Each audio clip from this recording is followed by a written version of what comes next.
Terima kasih, Ketua. Assalamualaikum warahmatullahi wabarakatuh. Selamat siang, salam sejahtera untuk kita semua. Om Swastiastu, Namo Buddhaya, salam kebajikan. Ketua anggota yang saya hormati, Kepala BGN dan seluruh jajaran yang saya hormati.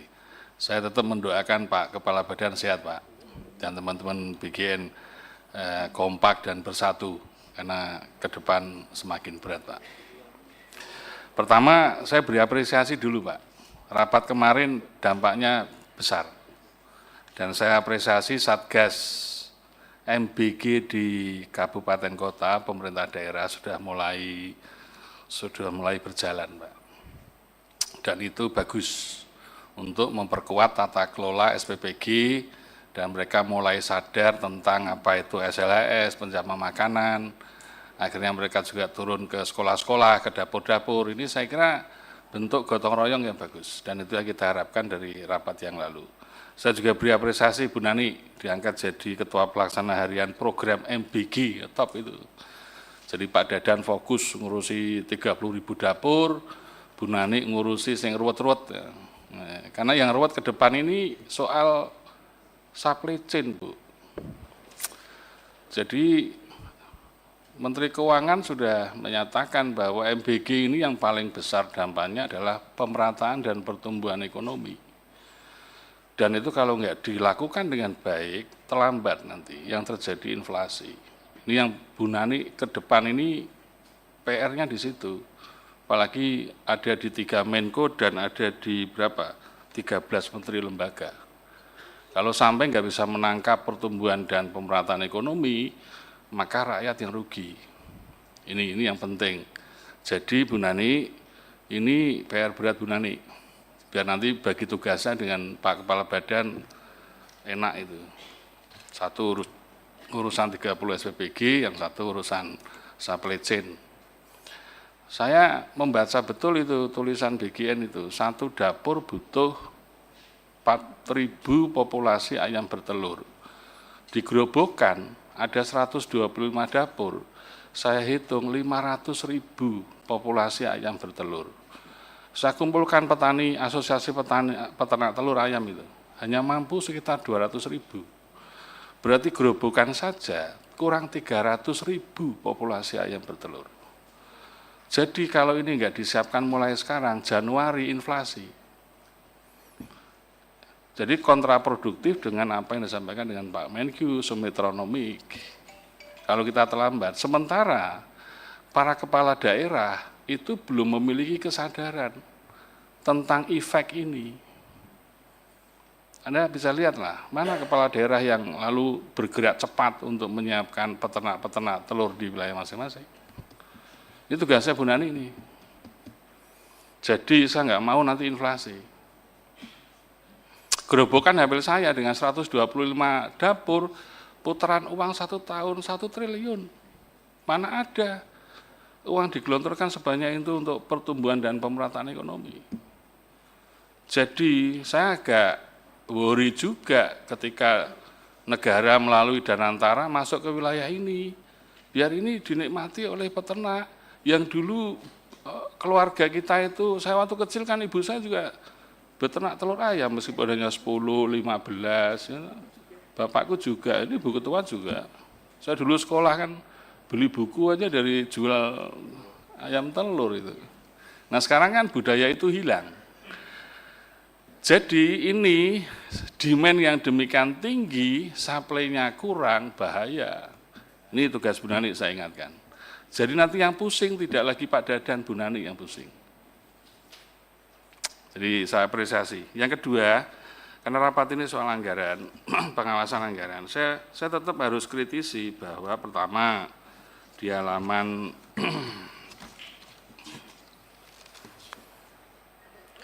5, yang 61,2%. Ini apapun alasannya, penyerapan anggarannya masih jauh, sementara Bapak hanya punya waktu 30 sampai 45 hari. Kan penyerapan harus 100% dari angka 71 triliun. Kemudian kalau saya lihat grafiknya mulai April ya, April ke Mei dari 3,6% menaik menjadi 5,4%, berarti kenaikan hanya 1,8%. Dari Mei ke Juni hanya naik sekitar 3,1%. Juni-Juli turun 2,6%. Juli ke Agustus turun 7,5%. Agustus ke September naik 8,7%. Tapi yang bagus September ke Oktober naik 22,6%. Tapi November sekarang kan belum selesai November kan, naik menjadi 11,3%. Kalau kenaikan 22,6% di September Oktober bisa dipertahankan di bulan Oktober November, maka akan naik menjadi 72,5%. Di bulan November ke Desember akan menjadi 95,1%. Kalau kenaikannya itu stabil. Jadi Pak Kepala, Bapak memiliki PR yang berat untuk merapatkan barisan para deputi. Kan ada 6 deputi nih, deputi sistem tata kelola, penyediaan penyaluran, promosi kerjasama, pemantauan dan pengawasan, inspektorat utama, sestama, dan ini kalau semua deputi penyerapannya tinggi, Pak Kepala sehat, tidurnya nyenyak. Tapi kalau 6 kepala deputi ini enggak jalan, ya coba kita lihat, kita sisir anggarannya. Mohon izin Bu Ketua, saya agak detail soal ini. Karena ini kan enggak enak juga kalau Pak Menteri Keuangan yang menidak BGN, sementara kami juga punya kewenangan untuk mengawasi anggaran. Kita lihat sekarang misalnya deputi bidang sistem dan tata kelola. Ini masih ada yang 65,37%. Ada apa? Apa hambatannya? Yang kedua, soal deputi penyediaan dan penyaluran. Kita lihat di sini. Penyediaan penyaluran wilayah 1, 2, 3 itu mana Pak? 1, 2, 3 izin gitu Pak, saya langsung. 1, 2, 3 itu mana? Sumatera. Nah ini tinggi, Sumatera Jawa 70,32%. Berarti respon positifnya di Jawa Sumatera. Tapi yang wilayah mana ini? Yang 47,28% itu mana nih? Atau saya ambil ekstrim lah, 40,41 penyediaan wilayah 1, 2 prasarana. Ini masih di bawah, ada yang di bawah 44. Ini menjadi perhatian serius Pak Kepala. Deputinya yang bertanggung jawab nih.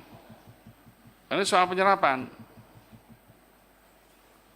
Jadi pertanyaan besar ada di deputi penyediaan dan penyaluran. Ya saya yakin itu berhubungan dengan operasional SPPG kan. Kan kita juga sepakat bahwa antara mengejar kuantitas dan kualitas kan sesuatu yang harus imbang kan.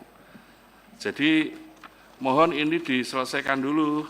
Lalu misalnya yang masih ada di deputi bidang promosi dan kerjasama, ini masih ada yang 50,7, 51,4. Lalu misalnya lagi yang ada di deputi pemantauan dan pengawasan masih ada yang di bawah 60. Lalu yang lebih parah lagi ini masih ada yang 37,5, 35,8, 40,4, 34,8. Ini Pak, prinsip-prinsip perencanaan anggaran dan penggunaan anggaran ini enggak klop Pak. Apapun Bapak selalu dipertanyakan accountability dan transparansi anggaran, tetap Bapak dikejar terus ini oleh Menkyu ini. Jadi mohon ini menjadi warning lah. Karena BGN ini banyak mendapat privilege, jadi privilege itu jangan disalahgunakan. Ini yang penting, jadi Biro Perencanaan Keuangannya kuat harusnya. Kalau nggak kuat, hati-hati Pak. Dulu banyak kok mitra kita yang soal Biro Perencanaannya nggak matang, kemudian diganti, lalu diberi orang keuangan, sehat kok sekarang. Ini hati-hati, ini soal anggaran besar ini. Lalu yang ketiga, di slide 6, pagu anggaran MBG 51,2 T, anggaran terserap 36,23 T, anggaran tersedia 14,97 T, proyeksi kebutuhan 29,5 T, kebutuhan tambahan 14,5 T, T. Kebutuhan SPBG terpencil 14,1 T. Total kebutuhan anggaran 28,6 T. Pak, 3T itu nomenklatur baru, Pak. Betul nggak? Di regulasi BGN kan nomenklatur baru kan? Tidak sama dengan nomenklatur 3T yang selama ini ada. Pertanyaannya, kenapa yang 3T dibebankan di 2025? Itu pertanyaan dasarnya, Pak. Kenapa enggak di 2026? Karena regulasi 3T menurut versi BGN itu dasar hukumnya kelihatannya baru aja keluar kemarin. Ini hati-hati, Pak, di sini saya mengingatkan aja nih, Pak. Lalu ini kan minta tambahan toh, Pak. APBN kita kan baru digedok, Pak, di 2025. Lalu tiba-tiba minta anggaran lagi. Gimana nih logikanya? Ini kan Biro Perencanaannya harus jeli di sini nih. Itu soal anggaran, Pak, hari ini. Tapi saya mendukung penuh biar dapur segera berdiri. Kemarin saya dapat video ada anak sekolah itu sampai mendatangi SPPG karena telat apa virtual account-nya. Virtual account-nya telat. Katanya hubungannya dengan apa itu? Otoritas pemegang keuangan itu. Jadi sudah jalan, FA-nya sudah on, tapi duitnya belum lebu, sudah 3 minggu, 4 minggu. Anak-anak sekolah pada nanyain, Pak, Bu, kapan SPBG-nya operasional? Jadi saya gembiranya itu ternyata anak-anak menunggu. Itu di dapil saya itu di Rembang tuh, ada itu. Oleh karena itu menurut saya ini sudah bagus. Lalu yang kecil-kecil tadi sudah teman-teman sampaikan. Yang terakhir, yang sisa kuota negatif paling banyak di Jawa Tengah itu 1.258 itu.